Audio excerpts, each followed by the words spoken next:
जय हिंद, वंदे मातरम, भारत माता की जय। राष्ट्रवाद की बात प्रहार के साथ आप सभी का हार्दिक स्वागत है। दोस्तों, बिहार चुनाव के बाद मैंने कहा था कि बिहार चुनाव के बाद अब की बार एक प्रकार से समझो बिहार में बीजेपी की ही सरकार बनेगी और बीजेपी ने वही किया जो तकरीबन 25 साल से उड़ीसा में सत्ता में बैठे नवीन पटनायक जी के, जो कि हर सारे मुद्दे पर लोकसभा राज्यसभा में भारतीय जनता पार्टी के सारे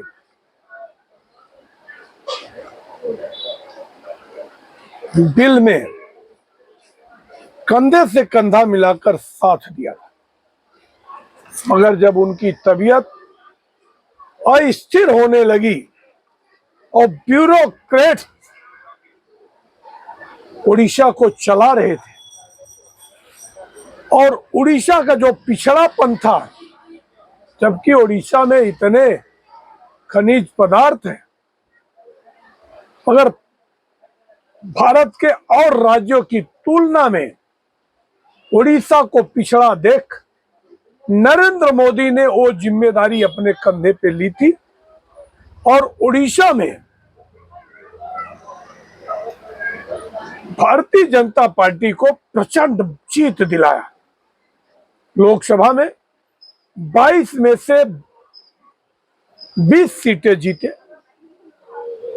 18 सीटें जीते और विधानसभा में भी एक अच्छी खासी 2/3 बहुमत।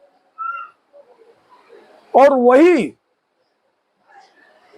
आंध्र प्रदेश में जो मोदी की बगावत करके 2019 चुनाव से पहले चंद्रबाबू नायडू प्रधानमंत्री बनने का सपना लेकर निकल गए थे, उन्होंने एक योजना बनाई और पवन कल्याण की पार्टी के साथ मिलकर भारतीय जनता पार्टी ने सरकार में आंध्र प्रदेश में 2 टर्म के बाद एक प्रचंड जीत मिली और चंद्रबाबू नायडू आज मोदी के अनुयायी बने। वही चीज अब बिहार में नीतीश कुमार ने पहली बार गृह खाता, होम मिनिस्ट्री सम्राट चौधरी को दिया। सम्राट चौधरी को बदनाम करने के लिए पवन किशोर पीके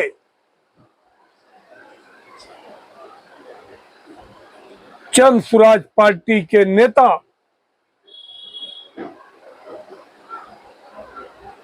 इतने लांछन लगाए थे, उसके बाद भी बिहार के तारापुर की जनता 20,000 से अधिक मतों से 30,000 से अधिक मतों से चुन के भेजा और वो पहली बार गृह मंत्री बन गए। अब बदले में भारतीय जनता पार्टी ने फाइनेंस मिनिस्ट्री जेडीयू को दे दिया।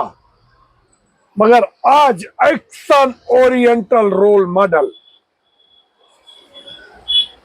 जो कि बेगूसराय में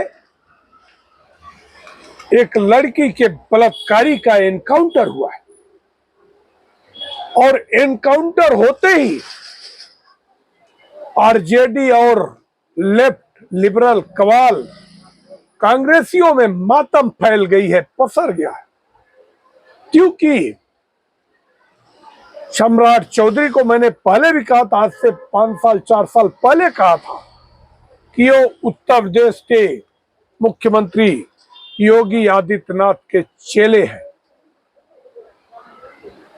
और जो ऊर्जा से काम करेंगे, अपराधी बिहार छोड़ के भाग निकलेंगे।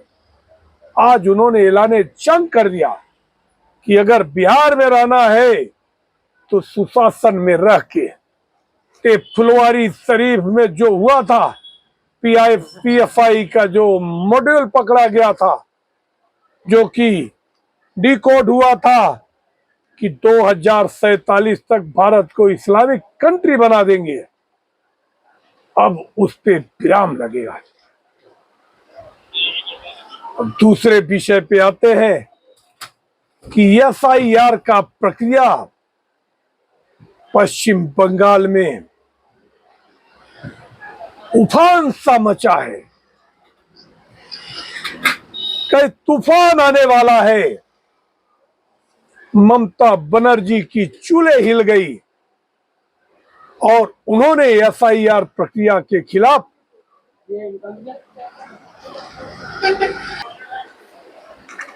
ज्ञानेश कुमार को लेटर लिखा है कि ये एसआईआर प्रक्रिया रोक दी जाए, क्योंकि बीएलओज को वर्कलोड ज्यादा मिल रहा है 1 महीने के अंदर, और इसमें कितने बीएलओज आत्महत्या कर लिए। किसी की आत्महत्या पे ममता बनर्जी को तो दया आई, आपकी ममता तो जिंदा हुई। यही जब आरजी के हॉस्पिटल में जो हुआ था तो उसके कुलपति को बचाने के लिए सड़क पे उतर गई थी ममता बनर्जी। उस समय तुम्हारी ममता कहाँ मर गई थी? वो बेटी जो मर गई तड़प तड़प के, उसका जख्म तुमको नहीं दिखा? जब मुर्शिदाबाद में गरीबों के घर जलाए गए, हिंदुओं का घर जलाया गया, बाप बेटे को गोली मार दिया, उस समय तुम्हारी ममता नहीं जिंदा थी? एफआईआर प्रक्रिया के पक्ष में नेता प्रतिपक्ष शुभेंदु अधिकारी ने लिखा कि ये प्रक्रिया रुकनी नहीं चाहिए, और ये प्रक्रिया 12 राज्यों में हो रही है।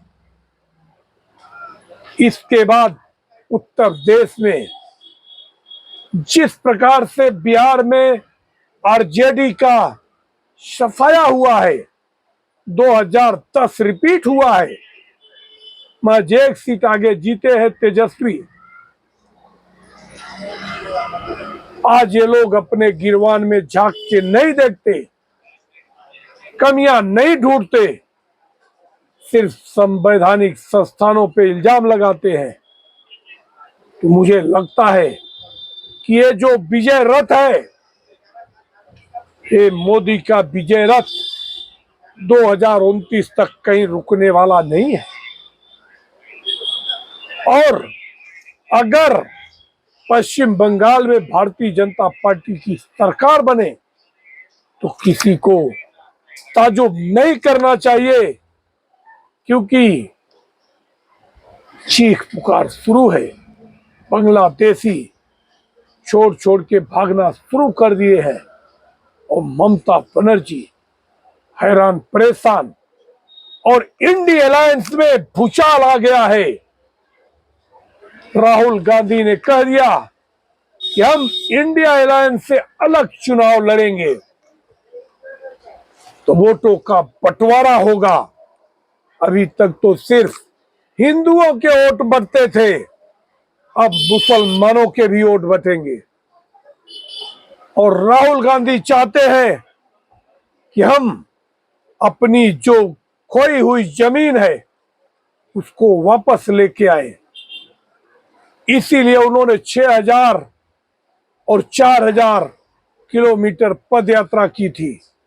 मगर अब जो मोदी ने कहा था, और मैंने बार बार कहा, कांग्रेस मुक्त भारत होना चाहिए, तो शायद उस मिशन पे राहुल गांधी निकल गए हैं और बिहार में 6 पे आके छक्के बन के रह गए।